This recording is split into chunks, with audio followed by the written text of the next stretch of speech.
Hello students, BA third year के अंतर्गत भारत का भूगोल जो हमारा एक पेपर है उसमें आज का हमारा टॉपिक है मृदा या मिट्टियाँ। भूपृष्ठ की सबसे ऊपरी परत जो पौधों को उगने व बढ़ने के लिए जीवांश तथा खनिजांश यानी खनिजों के अंश प्रदान करती है, मृदा या मिट्टी कहलाती है। दूसरे रूप में हम क्या कह सकते हैं, मिट्टी भूपृष्ठ पर यानी पृथ्वी की ऊपरी जो सतह है उस पर मिलने वाली असंगठित पदार्थों की वह ऊपरी परत है जो मूल चट्टान तथा वनस्पति के अंश से बनती है। क्या कहलाती है? मिट्टी या मृदा कहलाती है। मृदा का जो निर्माण है एक जटिल प्रक्रिया है जिसमें प्राकृतिक पर्यावरण का प्रत्येक तत्व अपना क्या करता है, योगदान देता है। मृदा वैज्ञानिक मिट्टी बनने की जो प्रक्रिया है इसको मृदा जनन कहते हैं। क्या कहते हैं? मृदा जनन। अपक्षय और अपर्दन के जो कारक हैं वो भूपृष्ठ की जो चट्टानें हैं उनको तोड़कर उनका क्या बनाते हैं, चूर्ण बना देते हैं। इस चूर्ण में वनस्पति तथा जीव जंतुओं के गले सड़े अंश भी क्या हो जाते हैं, सम्मिलित हो जाते हैं, जिसे हम क्या कहते हैं, ह्यूमस कहते हैं। क्या कहते हैं? ह्यूमस कहते हैं। मृदा हमारे जीवन के लिए बहुत ही क्या है, मूल्यवान है, जो हमें प्रकृति से प्राप्त होती है। मृदा से हमें वनस्पति तथा कृषि उत्पाद प्राप्त होते हैं। मृदा की उपजाऊ शक्ति तथा उसकी गहराई पर किसी भी क्षेत्र की आर्थिक व्यवस्था निर्भर करती है। किस पर? मृदा की जो उपजाऊ शक्ति है तथा उसकी गहराई पर, दो चीजों पर, मृदा की उपजाऊपन और दूसरा क्या है, उसकी गहराई। इनके ऊपर किसी भी क्षेत्र की आर्थिक व्यवस्था निर्भर करती है। पश्चिम बंगाल के डेल्टाई मैदान तथा केरल के तट पर जलोढ़ उपजाऊ मिट्टी मिलती है जो उन्नत कृषि को क्या करती है, प्रोत्साहित करती है। इसके विपरीत तेलंगाना जो क्षेत्र है वहाँ पर कम गहरी और मोटे कणों वाली तथा जैसे राजस्थान और शुष्क प्रदेश है वहाँ की जो मिट्टी है उन्नत कृषि का आधार नहीं बन पाई। उसके बाद भारतीय मिट्टियों का वर्गीकरण, यानी भारत में जो विभिन्न प्रकार की मिट्टियाँ पाई जाती हैं उनका वर्गीकरण। भारत एक विशाल देश है जहाँ पर विभिन्न प्रकार की क्या पाई जाती हैं, मिट्टियाँ पाई जाती हैं। मिट्टियों का जो वर्गीकरण है उसके कई आधार हो सकते हैं, यानी अनेक आधार पर मिट्टियों का वर्गीकरण किया जा सकता है। जैसे रसायन शास्त्री जो हैं उनके रासायनिक तत्वों के आधार पे करते हैं, कुछ जो आधार हैं उनके उपजाऊपन के आधार पर किया जाता है। तो इस आधार पर विभिन्न मिट्टियों का वर्गीकरण किया जा सकता है।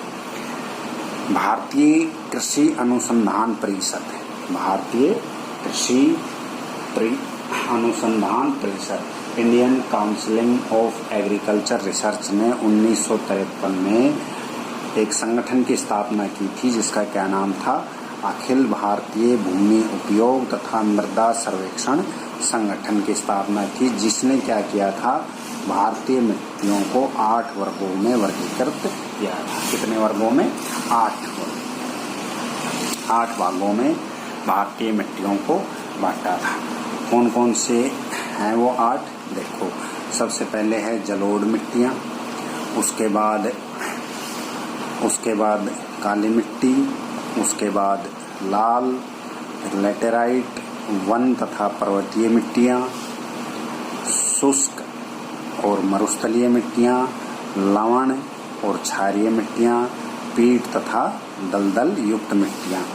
ये 8 प्रकार की मिट्टियाँ हैं जो भारतीय कृषि अनुसंधान परिषद की का एक संगठन है अखिल भारतीय भूमि उपयोग तथा मृदा सर्वेक्षण संगठन। तो अब हम एक एक मिट्टी को देखेंगे। सबसे पहले है जलोढ़ मिट्टियाँ, जिसको हम एलुवियल सोइल भी कहते हैं, और हिंदी में इसका दूसरा क्या नाम है, कांप मिट्टियाँ, यानी इसको हम कांप मिट्टी भी कहते हैं। ये मिट्टी है जो जलोढ़ मिट्टी है, ये नदियों द्वारा लाकर नदी घाटियों, बाढ़ के मैदान तथा डेल्टाई प्रदेशों में बिछाई जाती है। नदियाँ इस मिट्टी को लाती हैं और कहाँ पर, डेल्टाई प्रदेशों में और मैदानों में बिछाई जाती है। इन मिट्टियों में नाइट्रोजन, फास्फोरस तथा वनस्पति के अंश की क्या होती है, कमी होती है। किसकी, नाइट्रोजन, फास्फोरस और जो वनस्पति अंश हैं उसकी क्या होती है, कमी होती है। क्या होती है, कमी होती है। फिर भी ये क्या होती हैं, बड़ी उपजाऊ होती है। इसका कारण है कि नदियाँ कई प्रकार के सैल चूर्ण, यानी जो चट्टान का चूर्ण है वो भागकर अपने साथ लाती है, जिनमें बहुत से क्या मिले होते हैं, रासायनिक तत्व मिले होते हैं। गंगा सतलज का मैदान इसी मिट्टी का बना हुआ है। इस मैदान की गणना विश्व के सबसे अधिक उपजाऊ मैदानों में की जाती है। इसके अलावा महानदी, गोदावरी, कृष्णा और कावेरी के जो डेल्टाई भाग हैं उनमें भी ये मिट्टियाँ पाई जाती हैं। यहाँ इसे डेल्टाई मिट्टी भी कहते हैं। इसके अतिरिक्त ये मिट्टी असम घाटी, गुजरात तथा पश्चिमी तटीय मैदान में भी पाई जाती है। जलोढ़ मिट्टियाँ भारत का सबसे बड़ा मृदा समूह, ये जो है 15 लाख वर्ग किलोमीटर क्षेत्र में फैली हुई है। कितने में, 15 लाख वर्ग किलोमीटर क्षेत्र में, 15 लाख वर्ग किलोमीटर क्षेत्र में। इस प्रकार ये भारत के लगभग 45.6% भाग पर विस्तृत है। स्थिति, संरचना तथा उपजाऊपन के आधार पर जलोढ़ मिट्टियों का भी वर्गीकरण किया गया है। कौन कौन सी, नदीय जलोढ़, तटीय जलोढ़, डेल्टाई जलोढ़ और तराई। नदीय जलोढ़ कौन सी होती है, ये मिट्टी नदी घाटियों में मिलती है, नाम से ही पता लग रहा है। इनका अधिकतम विस्तार भारत के उत्तरी मैदान में पाया जाता है। यहाँ पर ये सिंधु, गंगा, ब्रह्मपुत्र तथा उसकी सहायक नदियों ने विस्तृत क्षेत्र में तलछट, जिसे हम अवसाद कहते हैं, उसका क्या किया, निक्षेप यानी जमाव किया, जिसके कारण इन मिट्टियों का निर्माण हुआ है। ये बड़ी उपजाऊ मिट्टी हैं और भारतीय कृषि अर्थव्यवस्था का क्या है, आधार है। उसके बाद तटीय जलोढ़ मिट्टियाँ, ये तटीय भागों में मिलती हैं। कौन से भागों में, तटीय भागों में। ये जो तट है यहाँ पर ये नदियाँ, यहाँ पर ये मिट्टियाँ मिलती हैं। इसका निर्माण मुख्यतः समुद्री लहरों के निक्षेप क्रिया द्वारा हुआ है। किसके द्वारा, समुद्री लहरें जो निक्षेप करती हैं तट के ऊपर, उसके कारण। कभी कभी नदियाँ भी तटीय भागों में निक्षेप करती हैं, जिससे इन मिट्टियों के निर्माण में वृद्धि होती है। ये चावल तथा नारियल के लिए क्या होती हैं, बहुत उपयुक्त मिट्टियाँ होती हैं। पूर्वी तट का अधिकांश भाग तथा पश्चिमी तट का उत्तरी भाग खंबात की खाड़ी से लेकर मुंबई तक, ये यहाँ पर क्या पाई जाती हैं, तटीय मिट्टियाँ पाई जाती हैं। उसके बाद डेल्टाई जलोढ़, भारत की लगभग सभी नदियाँ नर्मदा और ताप्ती को छोड़कर समुद्र में गिरने से पहले इसका निर्माण करती हैं, डेल्टा का निर्माण करती हैं। गंगा ब्रह्मपुत्र डेल्टा विश्व में सबसे बड़ा है। ये पश्चिम बंगाल तथा बांग्लादेश में विस्तृत है। दक्षिण भारत में महानदी, गोदावरी, कृष्णा तथा कावेरी नदियाँ भी डेल्टा बनाती हैं। अतः इन मिट्टियों की गणना विश्व की सबसे उपजाऊ मिट्टियों में की जाती है। गंगा ब्रह्मपुत्र डेल्टा चावल तथा पटसन की कृषि के लिए विश्व भर में विख्यात है। अन्य डेल्टा जो है वहाँ पर चावल की कृषि की जाती है। उसके बाद है तराई जलोढ़, ये जो तराई क्षेत्र है, यानी भाबर के दक्षिण में जो तराई प्रदेश है, लगभग 56,600 वर्ग किलोमीटर क्षेत्र में फैली हुई है। इन मिट्टियों में नाइट्रोजन तथा जैव पदार्थों की क्या है, प्रचुरता है, यानी बहुत अधिक मात्रा में पाई जाती है नाइट्रोजन और वनस्पति का जो अंश है, परंतु इनमें फास्फेट की क्या पाई जाती है, कमी पाई जाती है।